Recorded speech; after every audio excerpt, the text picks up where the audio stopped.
Players kasi dito sa match matatag talaga daw sobrang dikit yung mga players. O, tsaka wala namang masama magkumpara ng mga manlalaro eh. Na syempre, sa storyline, may mga iba naman na talagang pumupuso lang sa kanilang mga paboritong manlalaro. At wala akong masama doon. Kahit ano bang supporta nyo ay talagang ina-accept ng ating mga manlalaro at minamahal ng ating liga. Speaking of loving the league, ay may battle emotes po tayo na available hanggang August 5 for 109 diamonds only. So, meron na pong bagong emotes para sa Aurora and even for TLPH at syempre Twisted Minds. At kung hindi nyo pa nakakuha, magbabalik ang battle emotes ng Onyx, Omega at ng TNC. Pakita nyo lang ang inyong mga support at bilhin nyo na ang battle emotes sa in-game shop.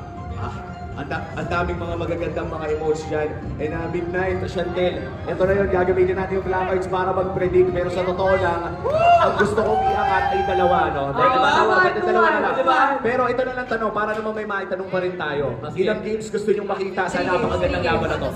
Ako 3 games. 3 games. Ako sige, lalatagan ko ng prediction. Oh, ano yung prediction mo? Since Aurora yung nanalo last time, TNP. Oh, sige, ikaw. Para maganda yung argument na yun. Para masama ka nila yung, yung playoffs. Oo, yun nga eh. Oo, sige. O sige.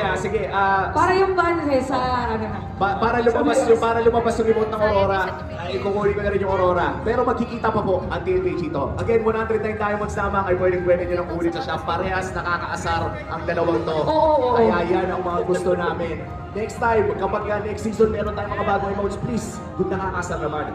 Pero itong mga teams na to ay hindi mag-aasaran. Maglalabanan na para sa top seed. Kaya i-welcome na natin ang Team Liquid Philippines. Pati na rin ang Aurora Gaming. Players, pasok! To oversee and uphold the tournament's integrity through this upcoming insanity is our marshals. Please welcome to the stage. Bongga! The battle for the upper bracket top 1 seed begins with the cavalry.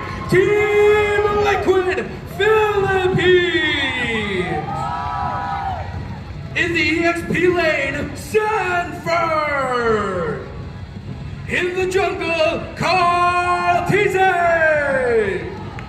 In the mid, Sanji. The roamer, Daddy JP.